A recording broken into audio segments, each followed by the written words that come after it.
All righty, Stephen Meade here. I am going to give you my what, I guess it's my what do you define as success. I'm not quite sure about that. Always exciting to do things for Reggie. Coming to you today from, for those of you that know the, see if I can do this properly here, the cockpit of the Millennial Falcon. Yes, my friends at Zoom gave me that in the early days. So I feel like I'm going to be driving along, being a captain today, and going to share with you a lot of information. I'm going to try and address some of the questions that Reggie had asked about what's driving an exceptional life, how do you define an exceptional life, and how can you basically tell yourself or convince yourself you're living one. And I'm going to do some of that through a share screen. I like visuals and presentations and fun stuff.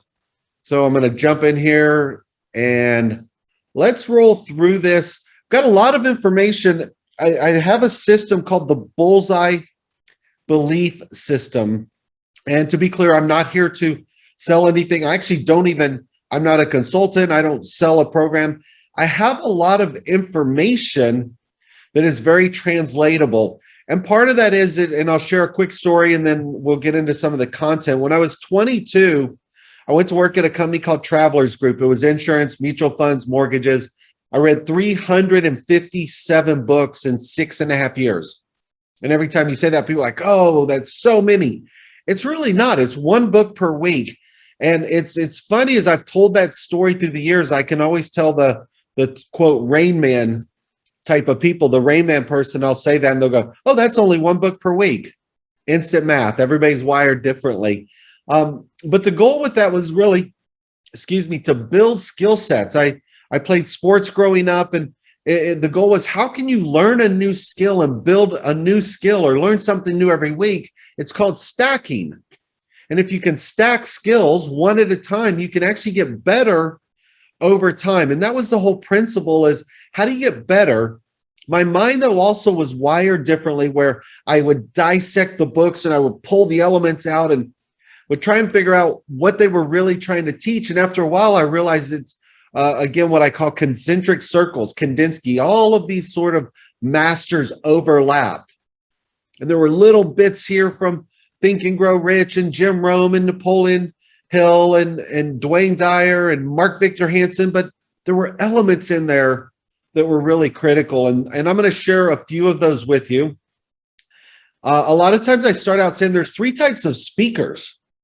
And I think this is important, and all of you that are on the self-improvement side, or obviously if you're watching this from the group, there's inspirational speakers. And we've all been there where the guy's on, hey, here's my story, look at me. And I relate it to being a chef.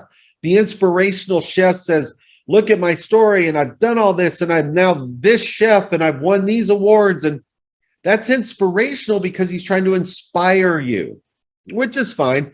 Aspirational says, hey, if you eat these things, you can feel better. Eat this way, be healthy. Look at all the things you can aspire to be if you learn how to eat healthy.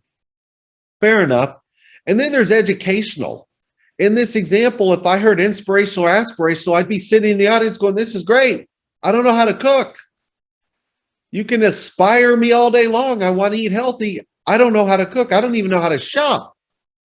So educational teaching may not be inspirational or aspirational, but it's educational. How do you build a story? How do you bake something? Again, I don't know how to bake. I don't know how to cook. I've burned water before. I almost burned my house down in Chicago, not realizing water on a good stove, when I bought a house, a really good stove, actually boils water faster than the crappy stoves I had when I was growing up and in college. So you learn these things. But let's use the analogy very quickly. If I'm going to bake bread, I don't know how to bake bread, but let's say the sequence is water, flour, eggs, oven, 40 minutes, take it out.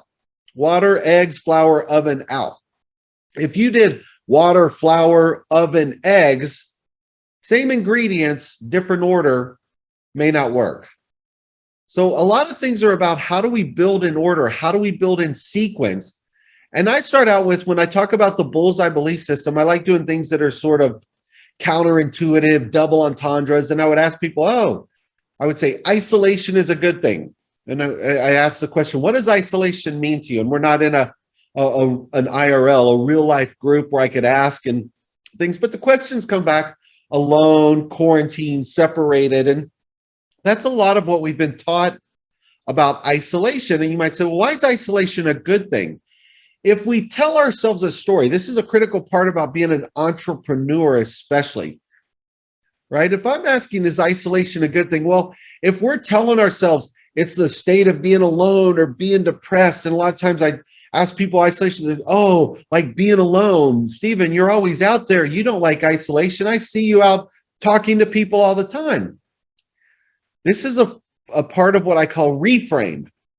As an entrepreneur, the stories we tell ourselves are important. I've got a ton of podcast information out there. Any of you guys can get it, thebullseyeguy.com. One of the podcasts I did, because I'm asked a lot, is what books should I read? You've read so many.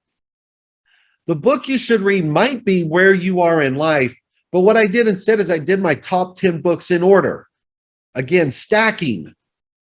First book, Think and Grow Rich, teaches you how to open your mind, but doesn't really teach you anything. The second book, What to Say When You Talk to Yourself.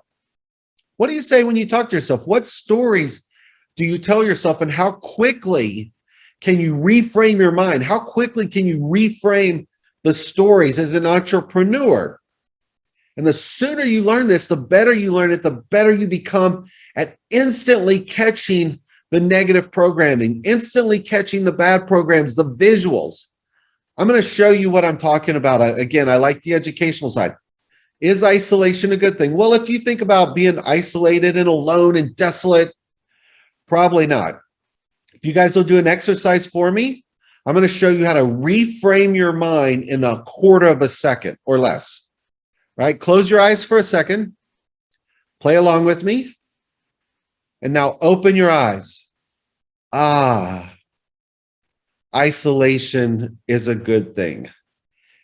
If you just looked at this picture and thought, oh, that picture, the word isolation, just by changing the picture, changing the frame of reference, changing what we tell ourselves in the stories and what we see, instantly, a quarter of a second can change how we feel. This is important, especially as an entrepreneur. A lot of times we have negative information and feedback and maybe some self-doubt. You can reprogram your mind in a quarter of a second. Learn how to catch your thoughts. Learn how to realize what thoughts are coming in negative and just reframe them to a positive. Reframe them to a different picture. Both of them could be a reality, but the reality you tell yourself is what's really, really, really important. So the word isolation to me is a good thing, but the word isolation to me has nothing to do with what I just showed you. That was just to teach you how to reframe your mind. The word isolation to me is not about being alone. It's about being focused, specific, targeted, right? If you're out, again, not everybody likes my example. If you're out hunting for something, if you're out looking for flower, if you're working out, a lot of you guys are athletes in this group. Oh, today I'm going to work. I'm going to isolate my arms. I never was good at isolating my biceps. And tomorrow I'm going to isolate my calves and then isolate it's isolation. You're targeting. You're being specific and focused about what you want to improve upon. That's what we're talking about. How do you become specific, focused? This is a fun little exercise. It says, can you stay focused? It usually works on screen, works a lot better in person when I'm giving speeches in front of, big crowds and big speeches.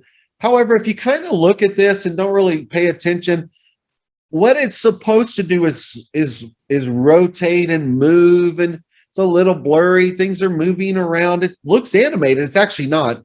What I want you to do, again, exercise. All of you watching, normally I can do it in a room. Pick a dot and stare at that dot for a moment. And again, we can't role play. If we were in a group, I would say, what happens when you stare at that dot? And invariably somebody goes, it stops moving. Exactly. Notice I didn't tell you which dot to focus on. What you focus on in life, what you want to achieve, what makes you happy, what your aspirations are have nothing to do with me. I'm not going to say, pick the dot down here on the left and stay focused. But if you pick a dot and focus in on it, the world can stop moving. And that's what we're trying to do is how do we get to where we're really focused? How do we get to where we can pinpoint where everything's spinning around us? Again, a lot of fun little slides and animations.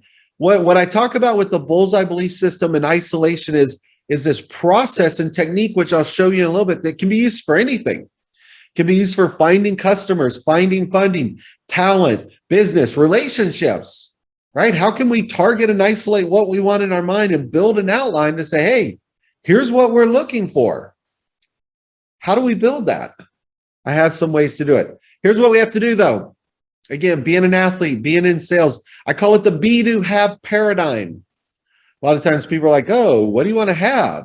What do you want to have? What's your vision board? Let's go build a vision board of all the great things we want to have. Great. Go build a vision board. And you can stare at it every day. It's like the guy who day after day prayed to God saying, God, please let me win the lottery. God, please, if I win the lottery, I'll be the best person. I'll do all these things. I'll go to church on Sunday. Please, please, please. And one day the heavens open up and this big booming voice comes down and says, hey, buddy, do me a favor. At least buy a ticket. Right? You have to do something. We all can't just sit around and have. We want to have these things. No. We have to do something. We have to take the steps. But the important part, before we can do something, we have to be the kind of person willing to do the things to have what we want to have. It's called the be, do, have. We have to be the kind of person willing to do the things to have the things we want to have. It's that step with be. How do we change? How do we be different? That was where I started with the visualization.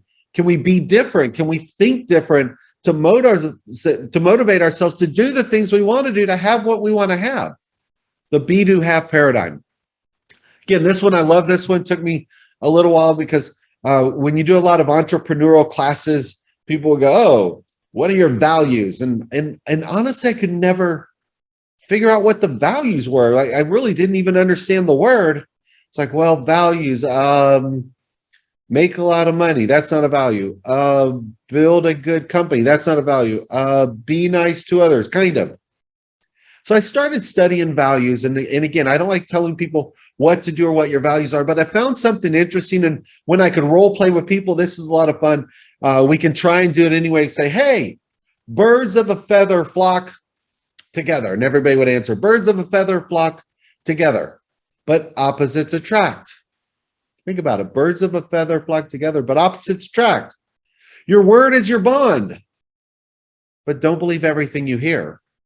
You have to see it to believe it. But looks can be deceiving. Are you starting to see a pattern here? Absence makes the heart grow fonder. Okay, fair enough, but out of sight, out of mind. Which one do you want? The early bird gets the worm. True, but the second mouse gets the cheese. Yeah, think about that one. And then my fun one, everybody is a genius. Everybody. But if you judge a fish by its ability to climb a tree, it lives its whole life thinking it's stupid. So Albert Einstein said, everybody's a genius. Everybody. But you can't judge a fish by trying to climb a tree. Right? So what do we believe? Then this other guy said two things in the universe are infinite. Or two things are infinite, the universe and human stupidity. So the guy above says, everybody's a genius. And this guy says, hey, there's only two things that are really for sure, the universe and human stupidity, which means everybody's stupid. And he's not sure about the universe, which means this guy's only sure that most people are stupid. That was also Albert Einstein. What's my point? My point is, no matter what your values are as an entrepreneur, believe in something, no matter what it is, somebody else will have an opposite value. Somebody else will have an opposite belief. Don't worry about that. Find out what's important to you and hold on to that value. And if somebody else has a different one, great. Opposites attract, birds of a feather flock together. Out of sight, out of mind, looks can be, it doesn't matter. Pick your value. Every action has an opposite reaction. So again, stay focused. Realize this. I like this as a fun one. The only thing you can control, it took me a while to learn this. As an entrepreneur, as an individual, the only thing you can control Out of all externalities, there's only two things you can control, and they are your actions and your attitude. Oh, something bad happened. Oh, the markets are down. Oh, my customer left. Oh, my girlfriend is. All you can control are your actions and your attitude. What is your attitude towards that event? And what are your actions to change it? We can't control a lot of externalities. Some things happen no matter what. Some things happen within the universe or the economy or the market or walking across the street. There are things that happen, our actions and our attitude. That's what we can control. So we have control of our lives. We don't have control of everything around us. We need to focus on that. What does success look like? Most people see you at the end. Oh, you're so successful. Yeah, it was pretty messy getting up there. That's what it really looks like. Know your vision. I always like this one. It goes over well in the South when I'm in West Coast California. PETA people, not so much, but it's okay. It proves a point. Know your vision as a leader, as an entrepreneur. You have followers. But hey, if you don't have a good vision, you don't know where your followers, if you don't know where you're going, might be a little difficult. So really have a good vision, but you need to know where you're going. This one's been fun, but over the years, it's become less relevant because I'll teach sometimes, and by teach, I mean a single class. I'm a guest lecturer at a lot of colleges and things, and I love doing that for kids. And I would say, oh, how many people seen Alice in Wonderland? And the number of hands is less and less and less through the years. But most of us have seen Alice in Wonderland, and there's a famous scene in there. What road should I take? Where do you want to go? Well, I don't know. Then it doesn't matter which road you take, right? If you don't know where you're going, if you don't have a target, doesn't matter. It's hard for the universe to give you what you want. It's hard for people to help you if you don't have a target, if you can't articulate a vision. So we're going to talk about that. We're going to finish a few other things. What's your vision? This is step 1 of my 10. It's actually called Design Your Destiny. Is how do you set goals? Learn how to set goals. The very first book in my 10 steps, Think and Grow Rich, one of the big things in there is goal setting. Now, I love the book. They don't do a very good job of teaching you how to do it, but they at least articulate the importance of doing it. How do you be specific? What does it take to be successful? What do you need to move ahead? What do you define as success? What would make you happy? How do you articulate what you want to do? And this Design Your Destiny is begin with the end in mind. It says, if I were to look 10 years out, what kind of company would I want? What kind of people would I want to be around? What kind of impact would I want to make in life? Would I want to travel? Yes or no? A lot of times people go, oh, I want to travel. That's not specific. Oh, I want to travel somewhere warm. Great. I'm going to dump you in the middle of the desert in Iraq. Well, I don't want to go there. Well, you didn't. You just said you wanted to go somewhere warm, right? Do you want to travel first class, business class, coach? Do you want to be told to travel and told where to go, or do you want to pick where you want to go? How do we become specific? How do we articulate this goal of becoming specific? Is very, very difficult. But the better we get at defining what we want, thinking about it, articulating it, the more we're able to translate that to other people to help us with our success, as well as the universe being able to pull those resources together. But we have to be specific. Take the steps. What do you want to have? What are you willing to do? How do you become the person to do the things necessary to have what you want? And this output becomes a good list. It becomes a good measuring stick of what you want and what your journey is all about. It's not a short-term journey. It's like climbing a mountain, right? The journey isn't the little steps up and the tricks and turns and hitches and up and down. It's the top of the mountain. If you know what the top of the mountain looks like, you put yourself there and you live in those moments. I call it peaceful frustration. People are like, oh, are you happy? Are you satisfied? Well, I love my life, but I still have peaceful frustration. I see myself at the destiny of what I want to create. I live in those moments. Just haven't attained all of them yet, achieved all of them. So it's peaceful frustration. It's the process and the journey, but I already see myself there. I've defined that destiny. So it's easy to tell myself, frame it in my mind, what it is I want to accomplish. And one of the things I do, this is the educational side, it's called a bullseye belief system. And this is really for, we'll talk about it in this example for customers. It could be for board members. It could be for investors. It could be used for relationships, a little different, but when somebody would say, oh, well, what do you do? We'll spend all the time talking about what we do. What we do is irrelevant. What you need is important. And so the system is very simple. At the top, it says, hey, what's cool about what you do? You want to come up with something cool and relevant. What are the industries that you focus on? What are the companies that you want to target? It's called psychological sequencing, isolation of faces, psychological sequences. Oh, I can help everybody. I want to be a doctor. No, I want to be a doctor in this kind of field, doing this kind of work at this hospital, working for this person. And that's what the target really is. What's the emotional value of what you do? What are the industries? What are the companies within those industries? What's the title of the person you want? And who are the 5 people by name that you want to meet? It's those 5 people. If I talk to you all about what I do, like right now I'm in Dubai, we're working on Moneto Pro, we're building a B2B marketplace with global stable coins for a $17 trillion industry of corporate barter and global offsets. And I spend all this time, you guys either like, yeah, that's cool. Or you're like, oh, cool. Good luck, buddy.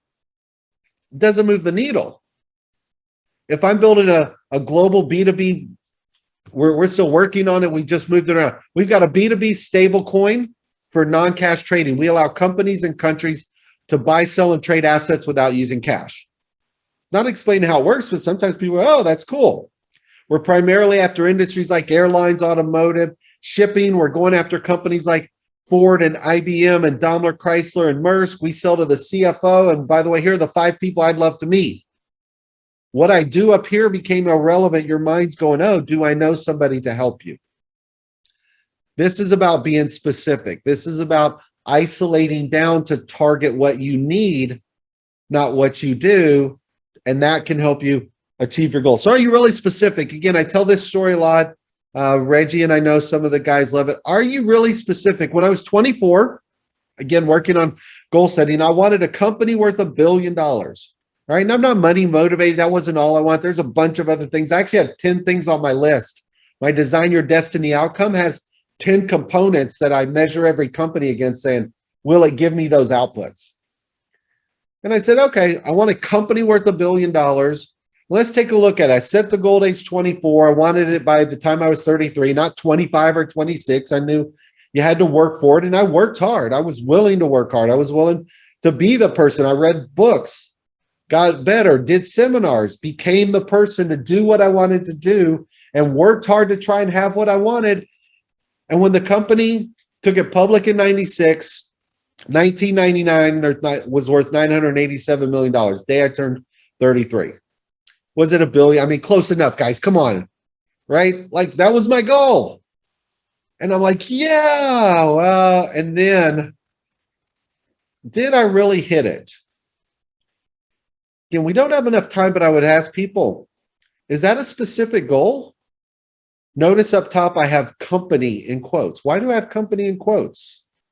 This is about being specific. There's specifically a reason the word company is in quotes. What I did was I hit an island woody, right? And I don't know if you know what an island woody is. I had to learn this years ago because I love using this example. An island woody is when you throw a dart and it lands completely outside of the scoring zone. You can see it there. The guy's looking down. He's like, oh, I hit one. I hit $1 billion. But I didn't hit the target. Why not? There's 4 things wrong with my goal. My goal was to have a company worth $1 billion. And I don't mind sharing this. I think it's a learning experience. People are always like, oh, then you should be worth $1 billion. No, the goal was wrong. I asked the universe for the wrong thing. I worked for it. The universe has a weird sense of humor, gave me what I wanted, a company worth $1 billion. I only owned 8% of the public company. That was problem number 1, the Island Woody, 4 steps away from the bullseye. Number 2, I was in what was called a 144 restriction. I didn't know what that was. I was 30-something years old. It's a 12-month lockup, means you can't sell your stock in a public company for 12 months. 3, all of you that are old enough, there was a tech crash. Bubble burst, 99 to 2000. In 99, we were close to $1 billion. In 2000, yeah, we weren't. And I could only sell 11.5% per month because I was a director. It's called a leak out provision. I had a company worth $1 billion. It was the wrong goal. Wasn't specific. Again, not that I'm money motivated. I just learned a lot about setting goals. So let's wrap up with a couple other things. Step 2 of my 10 steps actually talks about this. Talks about having a frame of reference. What's in it for you? Then what's in it for me? How can I figure out how to add value to you? What's important to you? What's important to the other person to really want to help somebody else before you try and figure out how they can help you? So we're not leading with what's in it for me. I'm the most important person. Give me, help me, help me. We reframe our mind. How do I help you? And there's some easy ways to do it. I'm wrapping up now on timing. A lot of times an email, hello, Mr. Smith. We have an amazing widget, perform circus tricks. The email when we lead is all about I or we, or we've done this. Even in this, I don't say I say we. I've learned that. We can invert an example. Hello, Mr. Smith. You were recently featured in an article. It said you were looking for your next opportunity, wanted to leave a legacy. We have something that might be able to help you solve that problem. Look at the difference. Up above, it's all about we or me or I trying to sell you something. And below, it's all about you. You were featured. You mentioned this. You have a goal. We might be able to help you attain your success. We still want to sell them something, but just the inversion of something as simple as how we frame emails puts a different picture in the other person's mind. It's not just about us having our own picture in our own mind. It's how do we put a picture in the other person's mind? So a lot of these things are great to do. Again, in the call, how do I tell you about what we're doing? We have a solution that might be able to help you reach your goal. Wrapping up, a quick little bonus. I like things. I did this with one of the top negotiators in the world. I said, I can teach one of the best negotiation tricks in the world in a quarter of a second. And he's got a whole book on it. He was an FBI negotiator. No way. Yeah, it's called a flinch. Somebody makes you an offer. Oh, I want to buy a car. How much is it? $10,000. Great. Here's $10,000. If somebody doesn't flinch and you make the offer, they always think they could get a better deal. If you tried to buy a car from me and I was selling it for 10 and you offered 5 and said $5,000, I was like, yeah, I'll take it. You're like, oh, what's wrong with it? If you offered me $5,000, I went, 5. Oh, I'm not sure. I don't drive it. It's really my favorite color, blue. I don't really need to sell it, but if I give it to you for $5,000, you have to promise to take good care of it. You'll feel better about buying it for $5,000 just because I flinched, even if I wanted less money. Has nothing to do about money. It's how do you flinch in an offer. Just learn that. When I have more things in there, Pawn Stars, he who speaks first loses. There's a lot of great techniques I can wrap up with. I'm going to leave you with this. The GPS metaphor, life is about this. Now we have GPS. GPS is the goal. We plug in our destination. What does GPS do? It gives us routes. The routes are knowledge. The GPS says, hey, get you to point A to point B. Here's the knowledge of how to get there.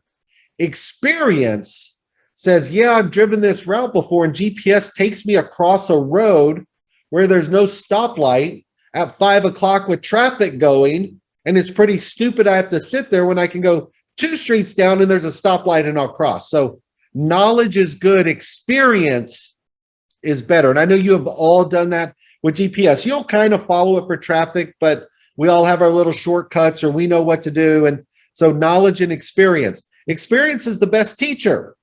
It's also the slowest. This is what I talk about. Read books, learn from others, motivate, learn success, find out other people's failures so you don't make the same mistakes. Experience is the best teacher, also the slowest. Doesn't matter how many resources you have if you don't know how to use them. You guys are attending this, you're trying to get better. This is a great resource. If you can't tell, it's a guy standing on a bunch of ladders, doesn't know how to get over the line. Eat like a bird, poop like an elephant. Sort of what I'm trying to do here. I've taken in a lot of information, just like birds eat a bunch.